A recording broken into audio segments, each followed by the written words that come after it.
Hi everybody, and welcome to Traveling with Russell, and welcome to an apartment tour here in Moscow. Now, I've not done one for a while, and I've got a chance to come for a walk around an apartment that's actually for rent.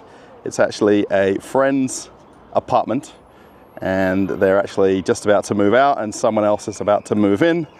But it's probably interesting to show you what a new build apartment block looks like here in Moscow, and to show you some of the features and facilities here and what you can get for your money if you want to rent reasonably close to the center of Moscow.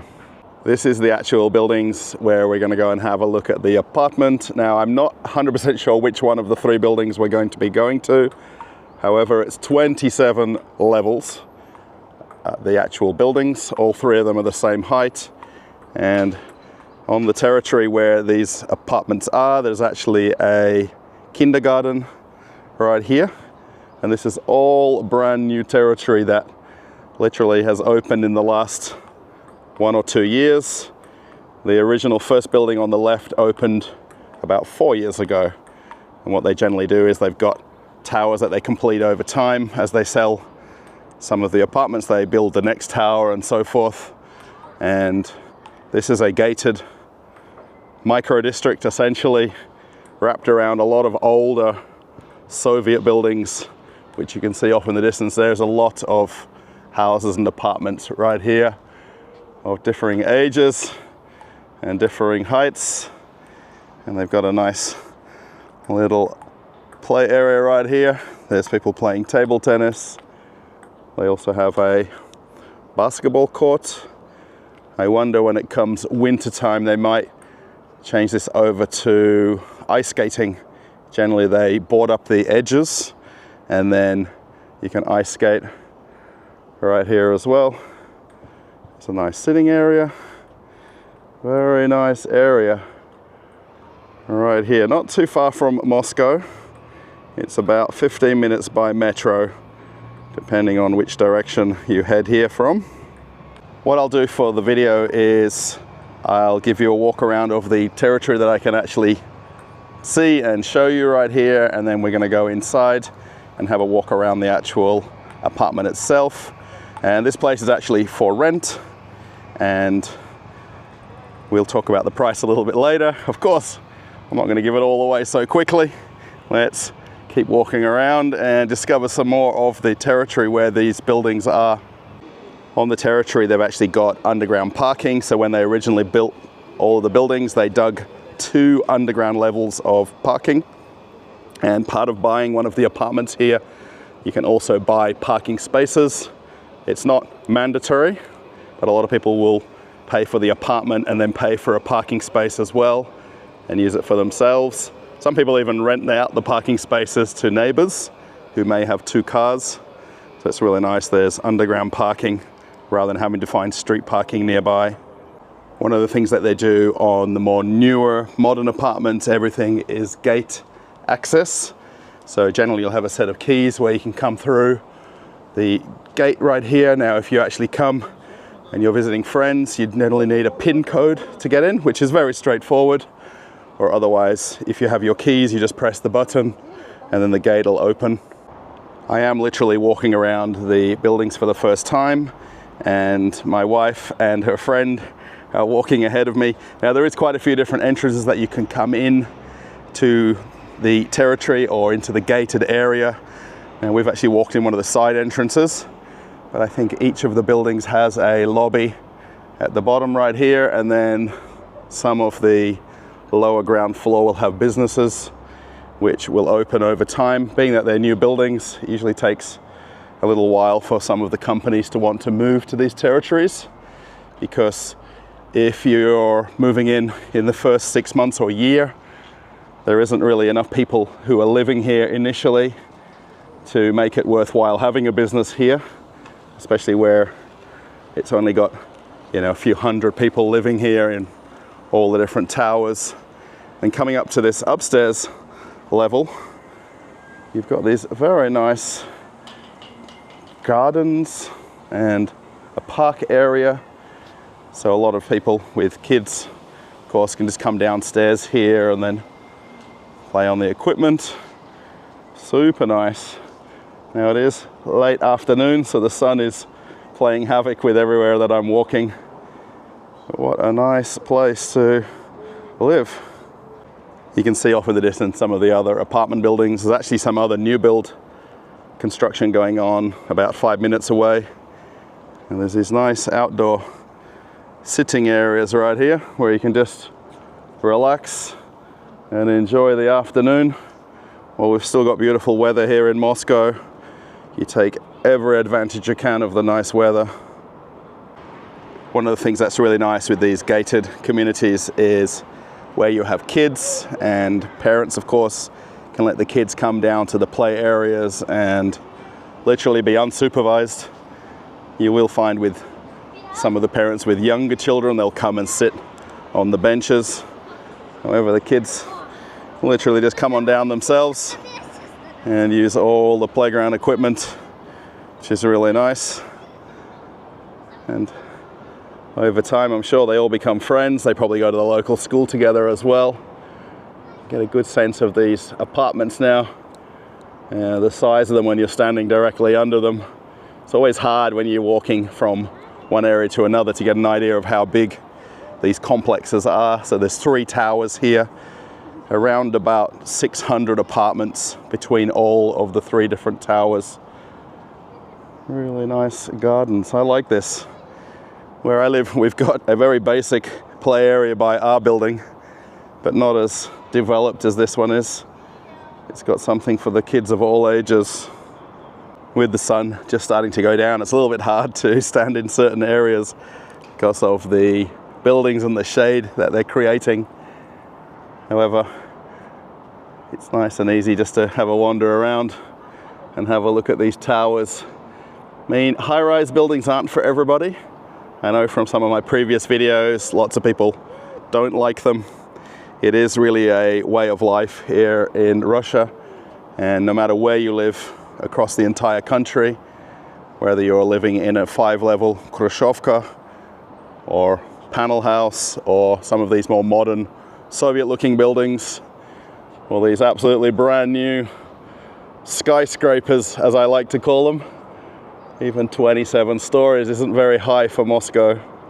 I think a lot of people who do live in apartment complexes or housing complexes probably are aware of this. A lot of them are named, and generally the developers do that before they're even built and finished. And this one is called Love and Pigeon, as in the bird. And it's also a very old Russian movie as well. And they've got a statue here in the garden with a hand holding a pigeon, or at least a macrame one anyway. Very interesting that you live in a building called Love and Pigeon. I'm actually here with my wife and her friend, and of course my wife isn't a big fan of being on YouTube videos. Now, she's just corrected me. Now, I called it Love and Pigeon. However, you think it's called? I think it's called Love and Dove. Love and Dove. Now, if you're from Russia, can you let us know in the comments which one is the correct words for the movie and for this apartment building? Because I did ask somebody else and they said Love and Pigeon, but my wife assures me it's Love and Doves. I think it's more smooth. It's more smooth, it's more romantic. Yeah. Uh-huh. Like the old Russian movie. Like the old Russian movie. So let me know in the comments which is the correct pronunciation for this building. While my wife's busy chatting to her friend, I thought I'd come for a walk around the other side of the building and just have a look at some of what the amenities are here. So there is actually a supermarket right there. There is Ozon, which is online shopping collection, similar to Amazon that you can shop online, but you actually come to a collection point to get it. There's a beer and wine shop right there as well. And then in the other building, there is a pharmacy. And then the very famous Pitorichka, which I've made lots of videos about. It's nice just to have a walk around the whole territory and have a look at the buildings from the other side. And you can really get an idea of how big they are. And I think possibly on that second level, they've also got some offices or commercial buildings or places where companies are doing business from. To get here today, we actually caught the metro or the underground train system in Moscow to the nearest station, which was around about 7 minutes from here. And I just noticed on this side of the street, there's also a bus stop, which you can catch a bus either back to the metro or to another part of Moscow from here, which is super nice. And then there's some general parking here. Most of the time, people who don't have the underground spaces will park their car in these spots, or people who are visiting friends. If we had a car, this is where we'd have to park. Let's head on inside. When you live in Russia, pretty much everybody ends up with the same set of keys. So generally you've got a button to open the door, which I'm going to do right now, just here. And then you'll have a door key to the apartment. And then that second key is normally to the letterbox. So it's pretty easy. Now, if you don't have the keys with you, you could actually use a keypad to gain entry. So if you've maybe come as a visitor, you could use this button. You can also call up to the apartment from here as well. And depending on the apartment, it may have the camera or just a phone to answer for the intercom. But however, we just do that. And it says, head on through. So we're just going to literally walk through to the elevator. Walking on inside, so the original door that I came through, and then there's 2 more doors. Because of the winters here and weather up to -25, you want multiple doors to come in, and then once you come on inside, it's then heated. So there's something that's quite interesting, and because this is a new building, they haven't quite finished the paneling and the walls. However, there is a bathroom down here and a sink, and there's a little mini dog shower that they've actually built in. So if you're, for instance, outside with your kids and pets and you don't want to run back upstairs to use the bathroom, you could come and use the one here on the ground floor. Very nice. And then the second one here is storage for everybody's bikes and scooters. And there's no worries, you can literally just pile them in here like this. And there's no problems whose belongs to who. And then the letterboxes now, they do have them in all buildings in Russia. However, they're very rarely used for normal postal services. The only thing you'll generally get in here is either a flyer for a local pizza place or your electricity and water bill, and that's it. So there is actually multiple entrances to get into the building. We came in through the middle part where the playground was. And then where you would come in, I guess the regular entrance, they'd have a lobby here now. Normally they'd have some sofas and chairs. And you can see here the name of the complex, Love and Dove. So maybe it's not Love and Pigeon after all. Coming out of the elevator, we're actually on the 16th level. And they've got these nice big signs to let us know, which is always nice in apartments. A lot of the old buildings, they never have the numbers any longer. And it's also heated here as well. You can see the radiators. So the thing is then, it's a matter of walking around and finding the apartment. They've got these really nice doors as well. Now, you're not meant to leave your pram outside, but people do that. And then we're going to go down to this last apartment here in the corner, and we're going to get a good look around. To make it easier, I've actually unlocked the door already, so it's nice and easy to go for a walk around. And this is the place. Now, it's customary to take your shoes off when you come into anybody's house in Russia, no matter whether they're friends, family, or not. You take your shoes off and close the door. So this actual apartment is called a studio apartment. Now, generally a studio is what I would call a 1-bedroom apartment or flat. Now, depending on where you live in the world, some countries call it a bedsit. So it's got different names. So this is 34 square meters, the total space of this apartment. So what I'll do, I'll kind of walk around a few times just to get an idea of the actual space. So when you actually first walk in, the bathroom right here, and then there's some wardrobes. We'll have a look back at those in a minute. And this is completely furnished as it is. So everything that you see barring the computer on the desk and the phone cable. Everything is what you see is exactly how you rent it. And the one thing I do want to show you too is the view out the window here and how amazing the view is. So the one thing with this place, being that it's only one physical room, they've actually put a curtain track to divide what would be the sleeping area from the living area.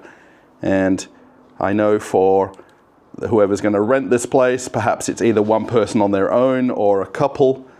You know, you can close the curtain and separate off the two rooms. And if not, you leave it completely open. Now let's have a look out the window here. So there's a couple of interesting sights that we can see. Now, if you know Moscow at all, way off in the distance, you can see the TV tower there called Ostankina, which is very famous in Russia. You can actually go to the top of that and go for a view of all of Moscow. And then in this direction, if you look between the two buildings here, you can see the skyline of Moscow city, which is super nice. And then when we were downstairs, and where we actually originally came in is just off in the distance right here. So there is quite a few different entrances that you can enter through, but we came through the side entrance basically. And this is the space, and this is what 34 square meters of a Russian typical apartment looks like. And this is actually quite spacious. A lot of studios in Moscow will be as small as 20 square meters. Now, you perhaps have watched some of my other videos where I've gone to micro apartments, which were as small as 12 or 14 square meters. So this is very spacious. Everything is literally brand new. The place is actually for rent at the moment, or up for rent. And whoever's going to move in is going to move into an absolutely brand new place with everything that you see. This is the actual owner's computer right here, so that won't be here. And the phone charger, and that's it. And you've got this very nice kitchen. Now, some people call these kitchenettes. This, again, is completely brand new. And full-size fridge. There's a 2-burner hot plate. Of course, sink. And even the kettle and the food processor is included as well. Plenty of cupboards and storage. And then the table here you could pull out, of course. And there is 2 chairs if you take the desk chair and bring it over. And then, as I walk around in a bit of a circle here, this is a sofa that's part of the apartment, and it actually can be pulled out as a second bed. So if you've got people staying over, you've got an extra bed. And also part of the rental, there is a steamer here as well. I'm not sure how popular these are in Russia. Most people just have a normal iron. However, a steamer is included. And then there's 3 cupboard wardrobe on this side. These are pretty normal, with drawers at the bottom as well, which is super nice. So lots and lots of storage. There's more cupboards. I did notice one feature where they've actually cut out the space for the electric box right here and the breaker box for the apartment. It also has Wi-Fi as well. You can see that up on the ceiling. Pretty much every apartment in Russia has it right above the door when you come in. And then let's have a look at the bathroom here. And this is very nice and spacious. For a studio apartment, this is quite a lot bigger than what a typical bathroom would be. So the washing machine in the bathroom, which is also very normal. I like these cupboards right over the top. That's the box where is the hot and cold water coming into the apartment. And sink, shower, everything that you need. This is really very spacious, and I keep saying this because most studio apartments, they're much smaller, and there's definitely not as much room inside. The bathrooms, pretty much you go in there and use it and get out, and that's about it. But you've got that little bit more homely feel to the bathroom here. So what do you think, everybody? I mean, that view of Moscow city, now, although it's a narrow view between the buildings, our friend told us that when she bought this off plan, she wasn't aware of the actual view, and it was a bit of a surprise when they first got the keys that they could see Moscow city, and then Ostankina right there, which is really very nice view. Something that you can just look out to every day. And you know, you've got a very nice apartment. And this is absolutely for rent, exactly how you see it. And if you're curious about the rent, now what I'm going to do, I'm going to tell you that in a minute, and you'll be able to figure out how good a value it is versus where you live. But let me know in the comments what you think. Now, this would really suit someone living alone, maybe a student, maybe somebody that is maybe moving to Moscow for the first time, or perhaps a couple. Probably not suited really for somebody with kids, because there isn't really enough space to run around and do everything, but definitely for a couple or a single person, absolutely perfect. I just noticed too, there is the split system air conditioning here as well. So summertime you can get the cold air coming through, and then standard in all apartments in Russia is central heating, which would get turned on in a couple of months once the weather gets a bit colder. You've got nice heated apartments. So we thought we might just take a short walk to the local pond, and you can actually see the apartment building just off in the distance, and then some of the older buildings that have been here a lot of years. And this is very nice pond that's got water fountains and lots of people having a nice walk around, lots of kids playing on the swings, and then my wife relaxing here on the chair, and we're just enjoying our afternoon. And it's not even a 5-minute walk from the apartment where I just walked out of. How beautiful is this? So I thought I'd give you a breakdown of the price of the apartment. And what I'm gonna do, I'm gonna put a card above me right here with the price in different currencies. So currently it's listed for rent for 55,000 rubles per month. And that's all inclusive of what you see. So it's fully furnished. Literally, you just need to bring your luggage and move right on in. And then you'd have to pay water and electricity per month, which wouldn't be a whole lot. Probably around about $20 or $30 per month for water and electricity. And it may go up a tiny bit for winter because you're paying for the central heating. So let me know what you think of the price per month. Now, if you would be interested to buy that apartment as it is, generally in Russia and very typically, people sell them completely furnished. And people literally just take their clothes, maybe a few knives and forks in the drawer with them, and everything that you would have seen in that apartment would be sold as is, where is, and you could literally move right in. Now, the approximate price for sale of that apartment is 12 million rubles. Now, depending on the time of year that you're watching this video, either right now or 5 years from now, of course, the economy goes up and down, the cost of housing goes up and down. But as it is right now, 12 million rubles if you want to buy that apartment. However, it is listed as a rental. So if you want to rent it, 55,000 rubles. Now let me know how that compares against a studio apartment where you live in the country that you're from. Of course, it might be higher, lower. I'm just curious on everybody's feedback. Let me know in the comments. I will put a pin and a Yandex map location to where we are here, because this park is actually really very nice right behind me. And even it's a nice place to come for a walk. And you can get an idea of the location of where it is. And of course, I can't offer you as a rental because more than likely by the time you're watching it, someone's already moved in here, but it is currently listed for rent right now. If you like the video, give it a thumbs up. That's the easiest way you can show appreciation for the videos on the channel.